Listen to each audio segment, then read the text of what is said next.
पश्चिमी बंगाल में बीजेपी को हरा दिया तो क्या हमारी बात मानी गई? 7 महीने के इस आंदोलन में क्या एक बार भी अपोजिशन का ये बयान आया कि अगर हमारा राज आया तो हम इन कानूनों को तोड़ देंगे? चाहता हूँ कि हमें मिशन उत्तर प्रदेश नहीं, हमें मिशन पंजाब चलाना चाहिए। व्यवस्था परिवर्तन किया नहीं, कांग्रेस ने व्यवस्था परिवर्तन किया नहीं, तो अब किससे उम्मीद लगाएं कि कौन करेगा व्यवस्था परिवर्तन? सभी लोग लगे पंजाब के अंदर और पंजाब की सत्ता अपने हाथ में ले लें और पंजाब में कुछ बदल के दिखा दें। अगर हम पंजाब में कुछ बदल के दिखा दें, अगर हम पंजाब में एक सैंपल तैयार कर दें, अगर हम पंजाब में एक सैंपल, एक मॉडल तैयार कर दें कि हाँ सरकार तो ऐसे चलती है, हाँ क्या कायदे कानून तो ये होने चाहिए, हाँ वो सैंपल पूरी देश में, पूरे देश के अंदर जाए कि पिछले 7 महीने से ज्यादा से आंदोलन चल रहा है। हम दिल्ली के बॉर्डर पे बैठे हुए हैं, 550 किसानों की अब तक शहीदियां हो चुकी हैं, कई उतार चढ़ाव आए हैं, बहुत से मुकदमे दर्ज हुए हैं, हजारों लोगों के ऊपर मुकदमे दर्ज हो चुके, सैकड़ों लोगों की कुछ चोटें लग चुकी, लाठियां भांजी गई, बहुत कुछ झेल रहे हैं, लेकिन अभी तक आपकी बात मानी नहीं गई। संघर्ष कर रहे हो आप लोग और अब जो है, जो अगला प्लान जो हम लेके चल रहे हैं वो है मिशन उत्तर प्रदेश। मिशन उत्तर प्रदेश क्या है थोड़ा समझा देना चाहते हैं। 5 सितंबर की एक रैली रखी गई है, उसके बाद वहां पे और प्रोग्राम दिए जाएंगे, उसके बाद फरवरी में वहां पे चुनाव आएगा, चुनाव में हम बीजेपी को हराएंगे। मिशन उत्तर प्रदेश, चुनाव में बीजेपी को हराएंगे। चलो मान लिया कि हम हरा देते हैं, क्या उसके हराने से हमारी बात मानी जाएगी? मेरी बात को कोई दूसरी तरह मत लेना कि मैं कोई विरोध कर रहा हूं। बीजेपी को तो हराएंगे ही, मिशन उत्तर प्रदेश तो करेंगे, उससे मैं काट नहीं कर रहा हूं। मेरी बात को थोड़ा समझने की कोशिश करिए, मैं कहां ले जा रहा हूं। बीजेपी को हरा देंगे, बीजेपी की जड़ें उखाड़ देंगे, लेकिन क्या फिर हमारी बात मानी जाएगी? पश्चिमी बंगाल में बीजेपी को हरा दिया तो क्या हमारी बात मानी गई? चलो हम सोचते हैं कि बीजेपी को बिल्कुल देश से बाहर निकाल देंगे, फिर मानी जाएगी? फिर भी क्या गारंटी है कि मानी जाएगी? क्या हम ये सोच सकते हैं कि जिस दिन का बीजेपी आई है उसी दिन से किसान गरीब है, या उसी दिन से गरीब और गरीब होता जा रहा है, अमीर और अमीर होता जा रहा है? अगर हम पिछले 20 साल का इतिहास उठा के देखें तो 3.5 से 4 लाख किसान सुसाइड कर चुके हैं कर्जे की वजह से। 2 लाख के कर्जे में, 1 लाख के कर्जे में किसान आत्महत्या कर गए, और अरबों रुपए के कर्जे में एक भी आदमी आज तक देश में आत्महत्या नहीं की। तो क्या व्यवस्था तो पहले भी खराब थी? किसान के लिए तो पहले भी खराब थी, किसान के लिए तो अब भी खराब है। बस इन्होंने और ज्यादा स्पीड पकड़ ली, इन्होंने बड़ा गेयर लगा दिया, ये जल्दी जल्दी के चक्कर में पड़ गए। आज भी अगर आप देखें 7.5 महीने के इस आंदोलन में क्या एक बार भी अपोजिशन का ये बयान आया कि अगर हमारा राज आया तो हम इन कानूनों को तोड़ देंगे, हम इन कानूनों को खत्म कर देंगे, हम एमएसपी गारंटी का कानून बना देंगे? क्या किसी का बयान आया? फिर बीजेपी हरा भी दी तो आपकी बात माननी जाएगी, इस बात की क्या गारंटी है? और हम इतिहास देखें, हम इतिहास उठा के देखें। हरियाणा में 1993 में चौधरी भजन लाल की सरकार थी और उसने किसानों पर गोलियां चलाई, नीसे कांड किया, कादमा कांड किया, बहुत से किसानों को गोलियां मारी, बहुत से किसानों ने शहीदियां दी, अपंग हुए, गोलियां लगी, और हमने सोचा कि जो भजन लाल है उसकी हम हरियाणा से जड़ें उखाड़ दें, और उखाड़ दें। आज तक भजन लाल का राज दोबारा नहीं आया, लेकिन भजन लाल का जाने के बाद किसका आया? बंसी लाल का आया। काम तो उन्होंने भी कुछ नहीं किया किसानों के लिए, बात तो उन्होंने भी नहीं मानी, और आखिरकार उनके साथ भी टकराव हुआ और मंडियाली के अंदर, सतनाली के अंदर कांड हुआ। सतनाली कांड में जो है वो लोगों की जानें गई। सतनाली कांड में 5 लोगों की जानें गई, और 5 लोगों की जानने जाने के बाद उनसे भी टकराव हो गया, उनसे भी नफरत पैदा हो गई। किसानों ने सोच लिया कि अब की बार बंसीलाल की जड़ें उखाड़ेंगे। बंसीलाल की जड़ें उखाड़ दी, सत्ता से बाहर गया और आज तक बंसीलाल सत्ता में नहीं आया, उसका परिवार सत्ता में नहीं आया। लेकिन फायदा किसको हुआ? चौटाला को। किसान को तो फायदा नहीं हुआ। और फिर चौटाला की सरकार आई, चौटाला ने 7 किसानों को गोलियां मारी,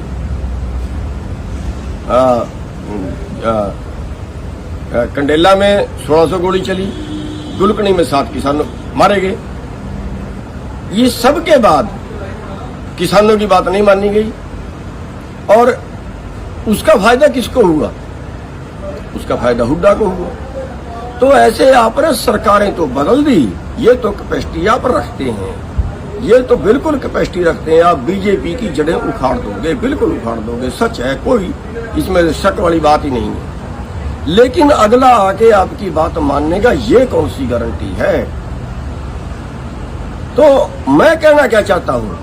मैं कहना यह चाहता हूं कि हमें मिशन उत्तर प्रदेश नहीं, हमें मिशन पंजाब चलाना चाहिए।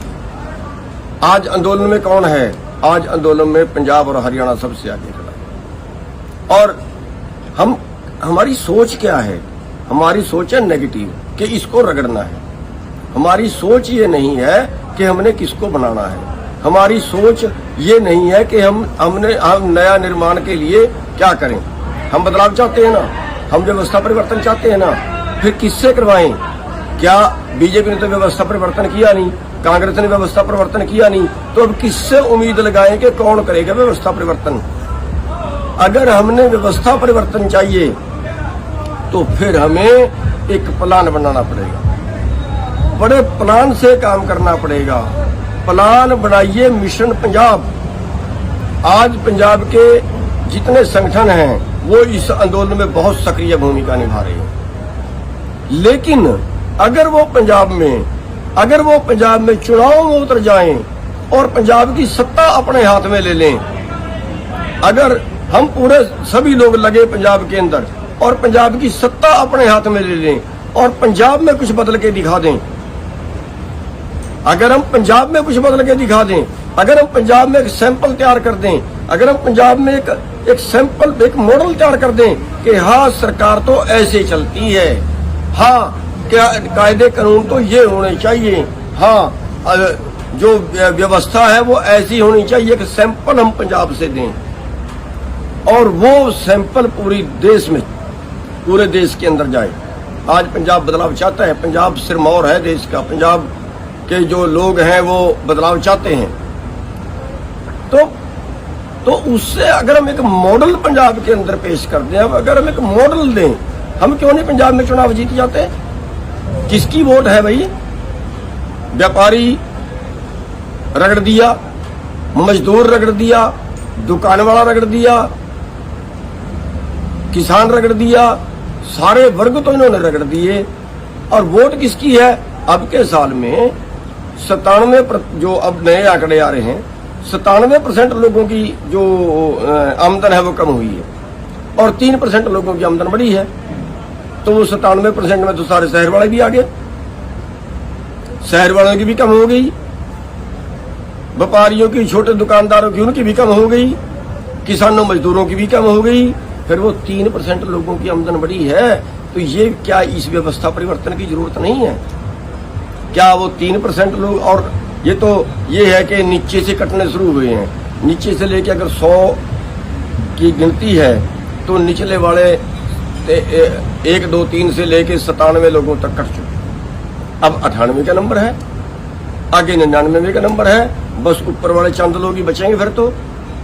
इसलिए अब व्यवस्था परिवर्तन की जरूरत है और पंजाब चाहता है व्यवस्था परिवर्तन, इसलिए मिशन पंजाब की जरूरत है। मिशन उत्तर प्रदेश तो होगा बीजेपी को हराने के लिए, और मिशन पंजाब चाहिए एक मॉडल पेश करने के लिए, एक उदाहरण पेश करने के लिए, एक सैंपल पेश करने के लिए। और फिर जो अब पंजाब में जिसकी अगर सरकार आए और ये किसानों मजदूरों की सरकार आए और फिर वो करके दिखा दें कुछ, वो मॉडल सारे देश में जाए। इस व्यवस्था की जरूरत है। इस यानी मिशन पंजाब हमने चलाना चाहिए। मिशन उत्तर प्रदेश चलाए हैं बेशक, लेकिन उसकी लेट जरूरत है। अभी तो हम आंदोलन में खड़े हैं। अभी तो आंदोलन में जहाँ ध्यान देना चाहिए उत्तर प्रदेश के अंदर तो, लेकिन पंजाब के अंदर जो है, पंजाब के अंदर भी हमें इस बात के ऊपर ध्यान देना चाहिए कि पंजाब के आज आंदोलनकारी सड़कों पे बैठे हुए हैं, क्यों ना हम मिशन पंजाब सबसे पहले शुरू करें।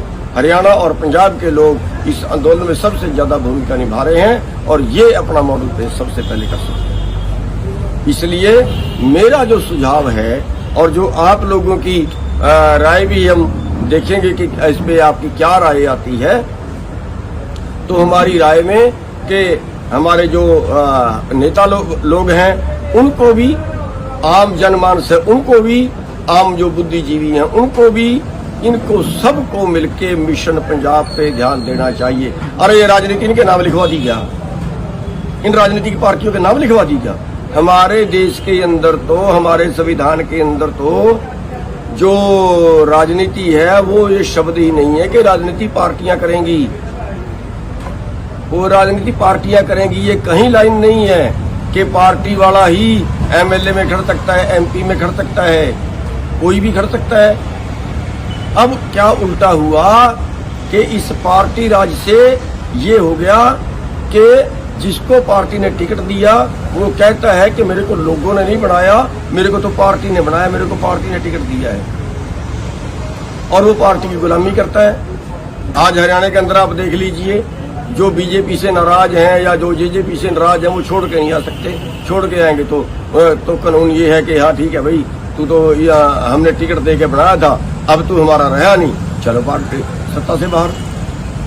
तो पूरी व्यवस्था एक बदलने की जरूरत है। और ये जो राजनीति है, अरे वोट आपकी है, 65 वोट तो 100 में से 65 तो किसानों मजदूरों की है जो खेती से जुड़े लोग हैं, और अब तो शहर वाले भी आपके साथ लगने के लिए तैयार बैठे हैं। वोट के मालिक आप, और वोट आप दे रहे हो उनको जो वोटों के लुटेरे हैं, जो गिरोह हैं, जो वोटों के लुटेरे गिरोह हैं, उनको आप वोट डाल रहे हो, और फिर उनसे आप उम्मीद करते हो कि वो आपके लिए कानून बनाएंगे। वो आपके लिए कानून क्यों बनाएंगे ये बताइए? वो अपने लिए कानून बनाएंगे। वो या तो वो पैसे के लिए काम करेंगे या वो सत्ता के लिए काम करेंगे। आपके लिए काम करने की कोई जरूरत क्या है, जब आपने तो कह दिया कि वोट में तो हम राज में तो हम हिस्सेदारी करेंगे नहीं। अरे चाणक्य ने भी कहा है कि अगर अच्छे लोग राजनीति से बाहर जाएंगे तो बुरे लोग आपके ऊपर शासन करेंगे।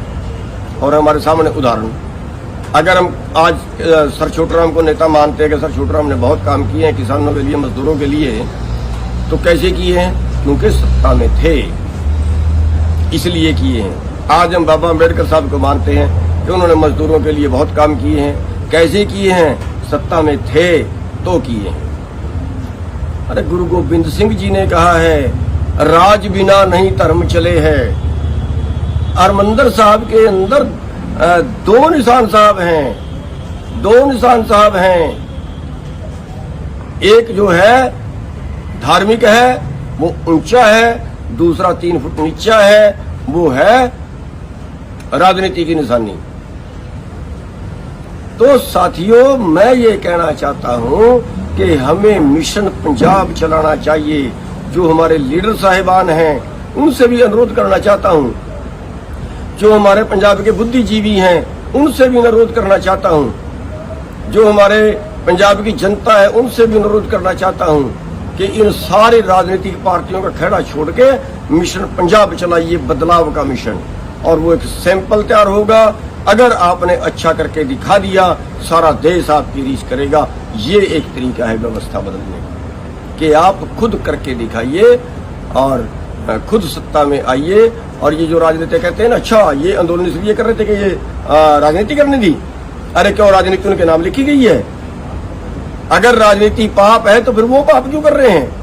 अगर राजनीति, यार खुद तो राजनीति करते हैं, दूसरे को कहते हैं अच्छा ये राजनीति करने के लिए ये काम कर रहा है। कितने बेहुदे मतलब बोलते हैं।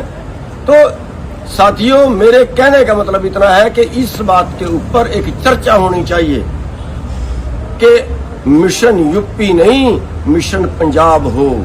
और सरकार, बता देता हूं आपको, एक बार आप ये मिशन पंजाब शुरू कर दीजिए, अगर सरकार की सारी राजनीतिक पार्टियां चिल्लाना ना शुरू कर दें, चाहे सत्ता वाली और चाहे विपक्ष वाली, अगर वो चिल्लाना ना शुरू कर दें, वो सोचने पे मजबूर हो जाएंगी कि जनता की अनदेखी जो है ना, महंगी पड़ेगी। जनता राज छीन देना भी जानती है तो जनता राज छीनना भी जानती है। अरे 100 में 65 वोट आपकी हैं, 65% वाले का राज नहीं है। 35% वोट जिसके पास आ जाए उसका राज आता है, उसकी सत्ता आती है। आपकी 65% वोट है और 65% वोट के मालिक बेचारे बने हुए हैं। और फिर हम कहते हैं वोट दूसरे को देके, और फिर हम कहते हैं हम लुट रहे हैं। अरे आपके घर में सामान है भाई, आपके घर में चीज रखी है, आप घर से निकाल के दूसरे को दे रहे हो। आपकी वोट आपके घर में है, आप निकाल के दूसरे को दे रहे हो और दूसरे को दे के फिर उसके मांगते हो, फिर वो क्यों देगा भाई? तो साथियों, इस बात पे चर्चा शुरू हो जानी चाहिए कि अब की बार पंजाब में जो है वो किसानों, मजदूरों का, आड़तियों का, व्यापारियों का के साथ जो राज है, वहां आम जनता का जो राज हो। ये जो कंपनी राज है ना, कंपनी राज, उसमें कांग्रेस आ गई, उसमें बीजेपी आ गई, उसमें कोई और आ गया, ये तो कंपनियां हैं। ये कंपनियां हैं, ये पैसे के लिए काम करती हैं या सत्ता के लिए काम करती हैं, और उसके लिए इनको कत्ल करवाने पड़ जाएं, उसके लिए इनको दंगे करवाने पड़ जाएं, उसके लिए इनको समाज को धर्म के नाम पे बांटना पड़े, जाति के नाम पे बांटना पड़े, तो वो भी नहीं मानते, वो भी कर देते हैं। हमें आपस में लड़वा देते हैं, भाई भाई को लड़वा देते हैं, जातियों के नाम पे वोट डालते हैं, हम धर्मों के नाम पे वोट डालते हैं। हम ऊपर उठिए यार, बचाइए इस देश को। कौन बचाने आएगा? किसके भरोसे पे बैठे हो? कांग्रेस देख ली, बीजेपी देख ली, तीसरा चौथा पांचवा सारे तो देख लिए, अब किसके भरोसे पे बैठे हो आखिर? जागिए और मिशन पंजाब शुरू करिए, और मिशन पंजाब शुरू करके इनसे सत्ता छीनिए, अच्छी सत्ता करके दिखाइए, अच्छा राज चला के दिखाइए। उसका अनुसरण सारा देश करेगा। पंजाब सिरमौर है और पंजाब के लोग जागृत हैं, और पंजाब के भाइयों से अनुरोध करना चाहूंगा कि साथियों, आज आपके पास वक्त है। अगर आपने ये वक्त निकाल दिया, कितने साल पीछे जाओगे? आप देश का जो है अगवानी करिए, जैसे आंदोलन में अगवानी कर रहे हैं, ऐसे ही आप सत्ता बदलने में भी अगवानी करिए।